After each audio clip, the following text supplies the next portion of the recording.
Welcome to the Filmistines, the double feature podcast. Join us as we unravel the interwoven experience of the continuous conversation of cinema. Take part in pairing movies with their cursed counterparts, movies that share DNA, or even pairing questionable duos by joining our Patreon at patreon.com/Filmistines. We offer tiers at the $1, $5, and $20 level, where the $5 tier will grant the ability to request films to further the discussion. So grab some popcorn, sit back, and get ready to join the 100-year conversation. This is the Filmistines, where movies are more than just entertainment, they're an experience.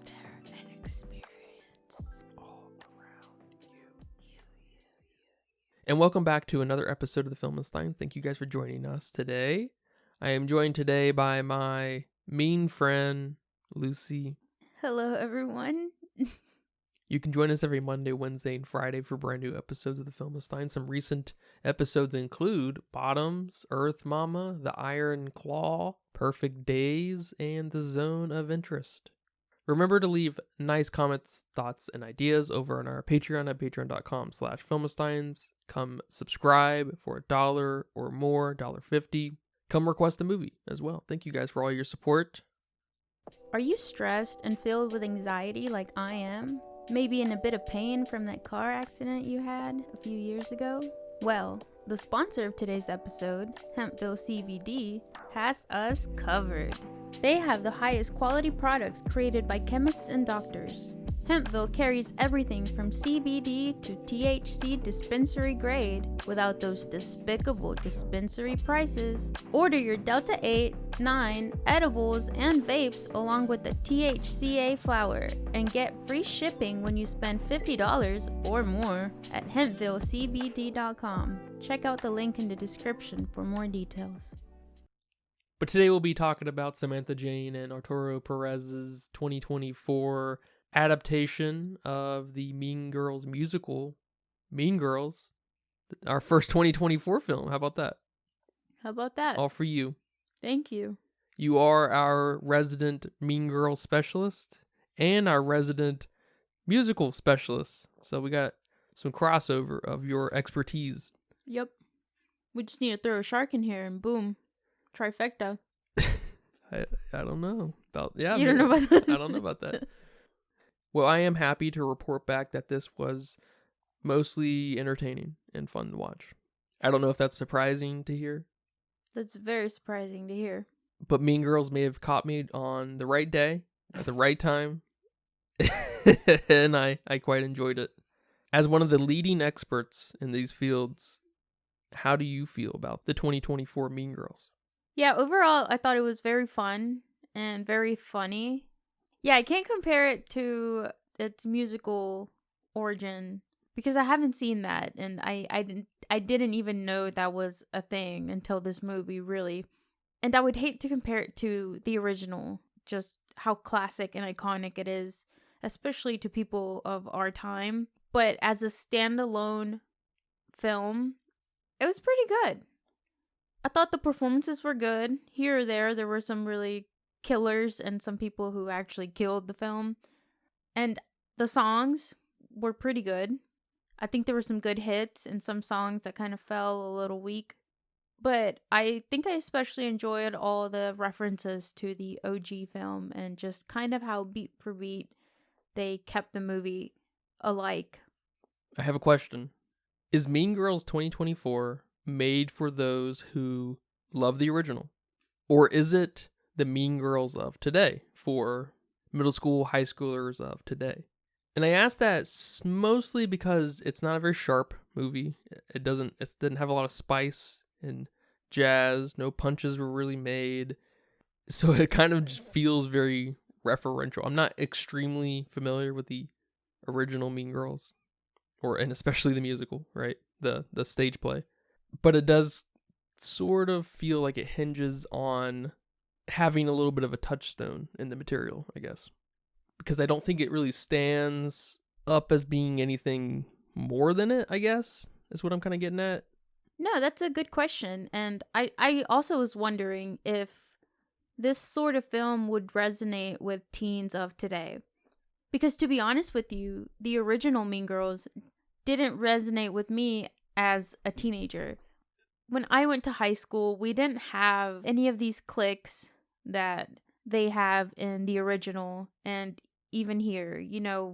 I don't know, maybe, I know we've talked about it before, but maybe I went to a school that had such a small graduating class. I don't even think we hit the 200s, honestly. By the end of the year, we were under 200. That might be a cause of why our school wasn't very cliquey. It seemed everyone was involved in something that involved everyone. So, that movie didn't resonate for me. And maybe something a little bit more modern as this, which is maybe in the halfway point. The first movie came out in 2004. I graduated in 2014. And then this movie came out in 2024. So maybe at the halfway point, I thought I could relate a little bit more to this one. But with social media and everything just sparking like it did, like it is today, it's not relatable either. So I wonder if it's relatable to the high schoolers of today, because you're right, the first movie had the bitchiness that this movie doesn't have.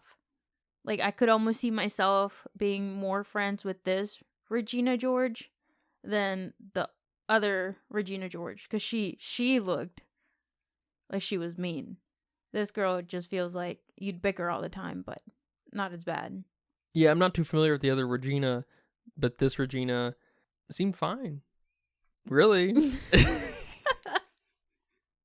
It seemed like the only problem that we didn't even see in any meaningful way was history between Regina and Janice. It's very tangential problems with Regina. Regina, may be the head honcho at the school, but it seems like everyone's kind of okay with that. Yeah. Like, even the mathlete guy was, just shrugged her off, when he came over to try to give a card to Caddy. So I'm just like, Regina's fine. And I was like, it's funny that you say that, because I think we graduated around the time when social media started to grab kids by the balls, and this drive future classes. Yeah, but I also felt like we were the pioneers of that. Yeah. And when you're pioneering, you're not dealing with the giant consequences yet of what you're doing. Like, I feel a lot of kids might face today or will face. I don't know. I don't know many high school aged kids. My little brother is 20, so he's a bit past that. Not too much, but he's also kind of weird, so he wouldn't count. He doesn't have social media. He doesn't do anything in that realm, so it's like he almost doesn't count. He's a monk. I guess so. I guess he is. Kind of like what you said, I don't want to compare this too much to the original, but this Mean Girls felt a little bit more like an ensemble, where Caddy was not the really central main character. It felt like it was kind of shared between Janice and Damien as a unit, Katie and the Plastics. They were kind of all shared the spotlight in a similar fashion. Is the original more central around Katie? Yeah, the original is definitely more central around Katie. I think we get more of her thoughts and her feelings than we do here, especially since Janice and Damien aren't narrating the film. But I also feel like we get a lot more of the Plastics in the original, and we get a lot of their personalities, and we didn't seem to have that here. It felt like we just got a little bit of everything. Okay. Yeah, everything was shaved down a little bit. And I'm assuming that has to happen because you have musical numbers. Yes. So we kind of stripped all the subtext out. Right. And that's the point of the songs, to help you feel what they're supposed to be feeling, which is a point I think a lot of people are missing. Well, I think that's a challenge that a lot of people face with musicals, is a lot of people who like film, pretend to like film, whatnot. That's me. Desire that very character thing, right? That comes with all the obvious kind of bells and whistles of close-ups, facial expressions, body language, everything. And musicals kind of shatter that for the most part, especially musicals that revolve around experiences like going to high school and falling in love and stuff like that.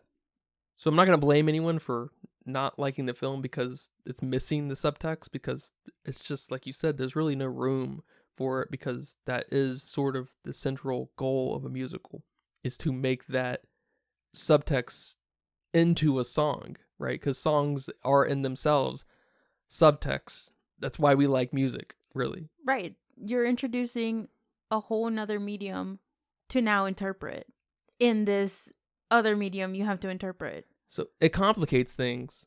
And I think that does, in turn, soften the film, like you said. But I think the musical numbers are actually pretty decent. And I think the musical video that accompanies the numbers go hard enough that it really ultimately makes the film at least fun. And I'm curious, I mean, what was your favorite music number? Yeah, that's a bit of a hard question because I liked several of them for different reasons. So I don't think I have a favorite. Lyrically and just how it sounds, I really like the Plastics one where Regina George introduces herself. That's probably my favorite in terms of how it sounds. But I also liked how funny the Stupid with Love song that Katie sings in her math class. I liked how funny that one was presented with her on the swing and the choir girls in the back, as my niece liked to call them. That one was hilarious. I don't know why, I was so tickled by that performance and her singing that. And I think you made a comment about it kind of sounding a little like Ingrid Michaelson type of song, which I like that you said that because that just makes it more hilarious to me.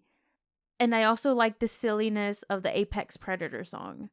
So I don't know. I don't think I could pick one. They were all pretty good. The one that was really just flat as could be and maybe should have been omitted out of the whole film was Katie's first song that she sang in when she was in Kenya. Yeah, I think that was probably one of the weaker songs too. I also didn't really like Gretchen's little bit where she was in the closet. I was like, this is a little underbaked. This could have been better. Yes, that one was weird. It felt off. I wasn't mad at it, but it just felt off. It just felt like, shoot, we forgot to give Gretchen some personality and some backstory, so let's just throw in the song. Which could have worked if they maybe did something a little bit better, but... Her and Caddy should have had a moment, and they should have had a duet or something. Yeah. That would have worked. That's what I thought was... That's what I thought it was building up to, because she interrupted, and I thought something was about to happen, and then Katie was like awkwardly there when she was singing for a couple of the verses, and I was just like, this is actually fucking awkward. Yeah. I can't believe how bad that was. And it was one of the more emotional songs too, because she's dealing with having a shitty friend. Yeah. She's dealing with being replaced. She's figuring out that, maybe my friends aren't really my friends kind of thing. And so it's funny how that was just totally neglected, and it just heightens that softness of the film and how we didn't get any pointy gut punches. Yes. In any way. Definitely agreed. They should have done something later on after introducing a song like that for Gretchen. It just seems like we forgot we gave her this internal questioning. I mean, on that note, what is the point of the movie? I was struggling to kind of figure it out, other than you can be whoever you want to be, or I should say, embrace who you are. Is that where we're landing with this? Because it seems to be ultimately Janice's journey, if I had to pick a so-called main character. And I will say Janice was probably my favorite, especially with her and Damien together are fun. Yeah, that's a good question and a very valid question, because the point of Mean Girls is mean girls that are very cruel to each other. And I feel like we don't have enough of an actual meanness from the Plastics or Katie herself, but we do get that from Janice. So I completely agree with you that we get the most character from Janice. We see her actually being mean for no reason, or so we think. To Katie too, and to just the world. Like, she just kind of projects a distaste for a lot of things, and she's just unhappy, and she's a complicated character in that way, or at least internally. Yeah. She projects that really well, because she's almost simultaneously the villain here too, because she sets up our, so-called protagonist, who's the central perspective, more or less. Katie's an awkward individual, presumably, right? She's coming from Kenya. She's homeschooled, for God's sake. It's her first day, and she's getting set up, ultimately, by Janice. So it's like, I mean, that's fun. That's fun. Yes. But I'm like, right, the central character here is kind of the villain. And I'm all for it. And then it really just kind of tapers off because Janice then has her explosive thing of I like me for me. Like, okay. That's kind of lame. But okay, that's cute. Yeah, I don't know what my favorite song is either. I like several songs for different reasons, just like you. But I think I like the Jungle song the best because I like Janice's songs better. I like her voice and everything a little better. I like seeing Regina doing her thing. That's fun. So it's a nice kind of balance of those two while also comparing High School to the Jungle. Yeah. That's fun. And, Inadequate. Yeah, and everyone's... It's wild. It's so chaotic and fun, and I think that's really kind of surprising to see out of a movie of this caliber. This is, especially, I guess, of like the original Mean Girls caliber, I don't think they were set out to be anything special. They just kind of really captured something in the bottle of the time. And the new Mean Girls has a kind of production flair about it that I really enjoy. Yeah, I think in the original, there's something similar with the Jungle thing where Katie talks about how high school reminds her of the watering hole with animals. And we have, kind of bits and pieces of students acting like animals. But I think here it was done in such a fun way by giving this a song and making a whole thing out of it.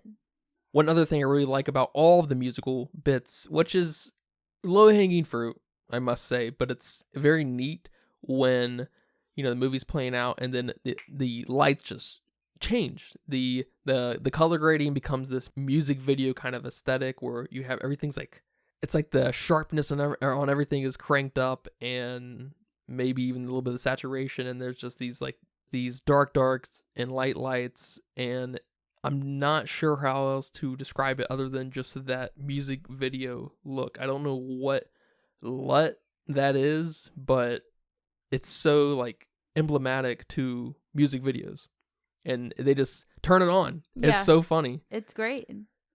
It's great. And see, that's some of the funness that this movie has that I really liked. And it gives reason to why we need to make this into a movie, versus just the stage play or the original existing stuff. Like, well, this is impossible anywhere else. Right. So I think that's very neat. How did you feel about the performances from our main character, Katie, to the plastics? I think Renee Rapp killed it as Regina George. I think she did an amazing job. Again, I'm not comparing this to Rachel McAdams. Like, it's not comparable at this point. In this world, in this film, I think she did a great job. I love how we villainized her and she embraced it. And everything from the movement in her face when she's singing and just kind of smirking and, being this badass bitch that she is. I loved it. I loved that she embraced it all and she did a phenomenal job. No, I totally agree, especially with her look. She just has this striking look that's a little where I wouldn't be surprised if she was a little bit of a bitch. She's got a resting bitch face? Yeah. Unlike, it's kind of hard, I guess, to not compare on some level to the original, but like Rachel McAdams doesn't have that bitchy look. So she needs to have it in her attitude. Haven't seen it in a while. I can't really speak on it, but I'm assuming that's the route they take a little bit more in that. And here, it is that kind of lion thing where she just needs to look at you and you're going to look away. You're going to cower kind of thing. And they own that a little bit more here. Of course, they have to. Good self-awareness in filmmaking because there's no subtext. Right. There can't be. All right, yeah. So we're past that. And so they own that all the way. So I totally agree. I think Renee Rapp is the star, performance-wise. And I think Janice and Damien's performances collectively are really fun. They bounce off each other really well. They feel friendly with one another. There's a naturalism here that I'm enjoying quite a bit, I think. And I think from a like performative, like cinematic point of view, I think I get the most out of Janice as far as like just a character, like I was kind of saying earlier. And then I guess next in line would probably be Karen, the dumb one. Yes. Would probably be her next, just because she owned this. There's not much to her, but she owned this, and I love her song too. It's a little over the top, but it works because of what it is. And I like that she sings it because of how stupid the hyper-sexualized nature of Halloween has become. I like that there's this parallel between the two.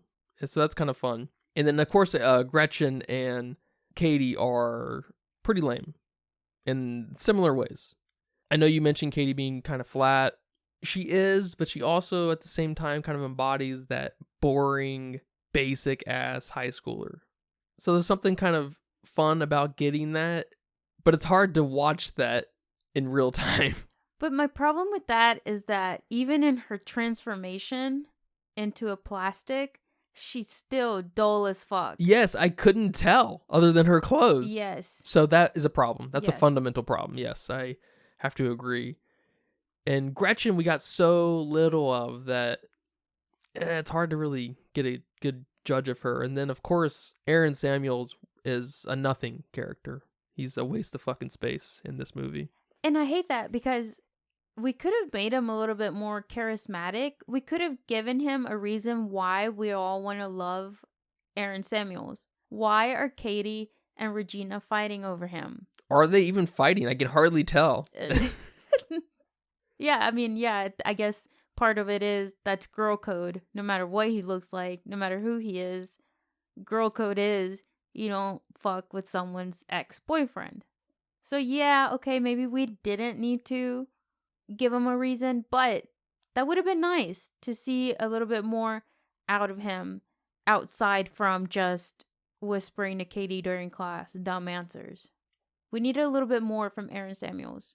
Not to mention we needed a hotter Aaron Samuels. But, you Got know, him. beauty is in the eye of the beholder. Yeah, that's true. Yeah. So, each his own. No, I completely agree with what you said, especially Damien and Janice's characters. I love their chemistry together. I love just the being stupid with your best friend in high school energy they give. I mean, Damien's got these like really quick remarks to whatever Janice says, and he's just a really funny character. I mean, I also like Damien in the original Mean Girls a lot too. He's really funny, and I feel like he gets a little bit more lines in the original for him to have those quick remarks, but here he says them even when the camera's not on him, especially in that Plastics introduction song when the lights go off and everyone's getting scared because Regina's coming, and you hear him say in the back something like, "Don't look her right in the eye," or something like that. And it's just so funny because here's a great example of, okay, you don't have that much screen time. They took away a lot of your lines because now we're adding songs, but you can still have your fucking personality screaming from the other side of the room. So I really like that. But as far as Katie's character, I believe that she wasn't cast correctly. You have your characters that have to give off this energy at other points of the film, if not the entire film. Like the romance movie with Sydney Sweeney. Sydney Sweeney's not a romance character. She doesn't play your girl next door, fall in love with character. She's your hot girl. She's perfect in Euphoria. I don't even know if she's that. She's too sad looking. Okay, yeah. She's like something very specific. Yes, I can see that. So, I feel like that was a problem here with Katie, especially during her transformation. I hate to compare her to Lindsay Lohan, but how could Lindsay Lohan play such a boring looking girl to turning into a hot plastic at the end of it? And she didn't do that. Maybe there wasn't enough time for the transformation, that we just went boom boom, but then we didn't get the attitude, we didn't get the performance piece, which is okay, again, musical, but we lost something in the translation. Exactly, but okay, at least make her look like a bombshell. Give her She had the same hair. Yeah. She would look like she was wearing clothes from the first one. Like, she looked terrible. Come on. At least make her a mini Regina, like Aaron Samuel said. She wasn't actually. Right. Yeah, like, exactly. What? You're not actually a clone or whatever he said of Regina. But I wish you were. So it was kind of it was a miss. I don't know what that was. That because it's more than just her performance, it feels like a direction problem. So it's a little funny. It's also kind of funny to see her in Spider-Man, the Tom Holland Spider-Mans, as one of the like newscasters on your school television or whatever you want to call that. Yeah. Your anchors. I don't whatever. And I can see Katie in that. I just see the flatness, the grayness, the dryness in how she talks. I'm just like, this feels like it could take place in the same universe even.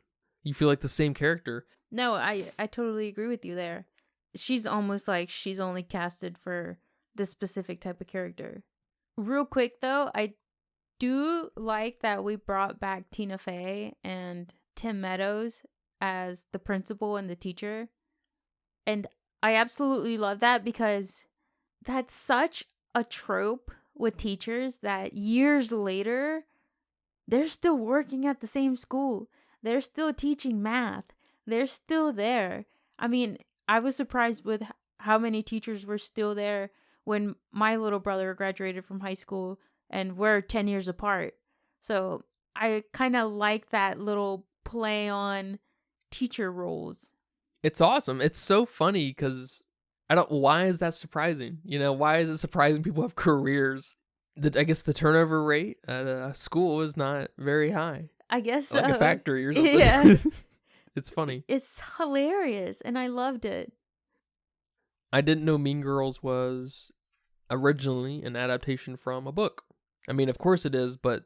Yeah, that's funny you say that, because the book itself is like a parent guide for raising girls in society, and we kind of turned it into this teen drama, which is awesome.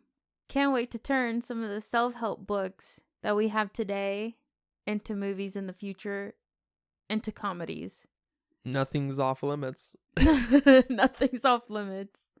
Yeah, and I like how people keep saying that this is an adaptation of a musical from an adaptation of a movie from an adaptation of a book. Yeah, I bet the original author is like low-key annoyed about these 3 adaptations, because it totally loses sight of its original intent, probably. Yes. I don't know, I guess, but these are not self-help movies. That's funny. Leave it to Hollywood. Leave it to Tina Fey. One of my favorite scenes in the movie, besides Katie swinging on the swing behind Aaron Samuel's math class, that image will never erase from my mind. It was so hilarious. Besides that, my favorite scene was when Damien was telling Katie the story of what Regina did to Janice, and thus Janice setting her backpack on fire. And when he was telling her the story, he pulls out these dolls. And it cracked me up, because first of all, why do you have those dolls there ready, And I absolutely love that when he pulls out Regina's doll version, it's a Bratz doll, and it's Chloe, and it killed me. But then it further killed me when he pulled out like a Dora looking doll to represent Janice. Oh my god, that was hilarious. That was good. That was good. I really like that. I don't even know who they put out to represent anyone else, but it killed me. And like I said in the beginning, I really like some of the elements we kept from the original. I would have liked to see one joke that was made from the original that is hilarious, and I think it's so iconic to this film, like the wearing pink on Wednesdays and October 23rd or whatever date that is, and the limit does not exist. In the original, there's this scene when Katie first gets introduced to the plastics. Karen says, "If you're from Africa, why aren't you black?" And that's hilarious. And I don't know why they didn't keep that here. I wish they would have kept that. That would have been funny. That's like as iconic, I think, as the rest of them. Yeah, that would have been pretty good. I don't remember that from the original. Because it's something like my stupid ass would have thought too. Like, you're from Africa? Yeah, I mean, that's how a lot of dumbass high schoolers would think. Yeah, exactly. How did you feel about the pacing of the movie? It's a little bit of a problem. And that is because it is a musical. We lose some of the character arcs. And so when Katie is brought into the fold of the plastics, things just accelerate like crazy, and then it's basically a montage of her fame growing, and we lose the whole transition. And that probably should have been handled with another musical number where she literally changed in the music video. That would have probably run that home a little harder instead of through this social media lens like TikTok or Instagram or whatever. We got a little lost, I guess, in the modernity of it. Yeah, I saw someone comment on YouTube saying that they had to adapt this film to teens of today that are so, ADHD that they need something fast-paced, which I thought it was hilarious, but it really is just that musical element that you need to fully embrace, really, at this point. It's actually hilarious that you say that, because maybe kids today are so dumb that they can't read into the subtext. So They need the musical. You said it. I'm just completing the thought. Thank you for completing my thought. But no, I thought this was a great movie. I loved it. I was not surprised by how much I loved it, just because it is what it is, and it's a fun musical. It's a very fun musical.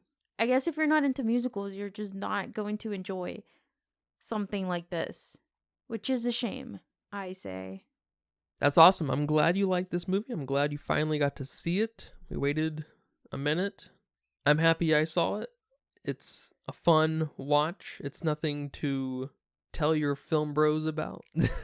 Yeah. But it's fun. Get over yourself. Yeah, I have Regina's song stuck in my head on repeat. I'll just go around singing, "I am Regina George. And I'm a big deal. And I'm a big deal." But yeah, man, thank you for watching this movie with me too. And thank you for talking about it with me. You're welcome. Do you have a budget for me here today? I do. My budget guess is $50 million. I had no idea. This looked like a lot. I'm not sure how much money musicals cost. For some reason, I think they cost more, but I don't know. They seem like it'd be a lot of hard work. If I had to guess, yeah, musicals probably on average cost a little bit more than your typical analog film, whatever that might be, your typical horror or whatever. And yeah, this movie is actually pretty expensive. I'm a little surprised. But it's not $50 million. It is $36 million. Oh. I would have thought this would have been more of like a $25 million movie, but I don't know. I don't know about these musicals. But it went on to make $103.5 million. Yes. I think it's still at the movies. Yes. So it's still making nickels and dimes here and there. But yeah, that's awesome. Congratulations. That is a wild success, I would imagine, for them, what they were probably expecting. I don't think they were thinking this was gonna, be a Wonka kind of oriented film, which Wonka did pretty well too. Good. By the end of it all. Good. I'm happy to hear that, especially with all the negative comments. The haters. That The Color Purple got. Oh, I thought you were gonna say about Timothée Chalamet's performance. Who's criticizing Timothée Chalamet? Man. People were. They need to shut up. It's funny because I don't know if you can totally champion Timothée Chalamet's Wonka performance. Like, it's like not the greatest thing, but it's good. It's good enough at the very least. It's not bad. People are kind of shitting on it. It's not bad. Get over yourself. No, I'm sorry. And apparently over on Letterboxd with 305,000 people, nice sample of folks, they're weighing in at a 2.8. 2.8? I'm really surprised actually how low it is. I would guess a 3.1. Not that far off, but I would, based off of the internet, based off of how Letterboxd likes movies with high schoolers in them and gay people in them. Yeah, and it's like a GPA too, almost. If you say 3.9 versus a 4.0, one sounds fancier than the other. All right, well, thank you guys for listening to this episode of the Filmistines. Hope you guys enjoyed it. Remember, we post every Monday, Wednesday, and Friday over on patreon.com/Filmistines, Google Podcasts, Apple Podcasts, Spotify, Pandora. Remember to leave nice comments, thoughts, and ideas. Go request a movie, come subscribe. We appreciate all the support. Thank you guys very, very much. But until next time, take care. Bye-bye. Bye-bye. And that's a wrap for today's episode of the Filmistines. Thanks for tuning in and joining us on our cinematic journey. We hope you enjoyed the discussion and gained some new insights and perspectives on the world of movies. Don't forget to subscribe to our podcast on your favorite platform, especially Patreon at patreon.com/Filmistines, and follow us on social media for more film-related content. We love hearing from our listeners, so if you have any feedback, suggestions, movie recommendations, or book recommendations, please feel free to reach out to us. Until next time, keep watching, keep loving the magic of movies. This is the Filmistines, signing off.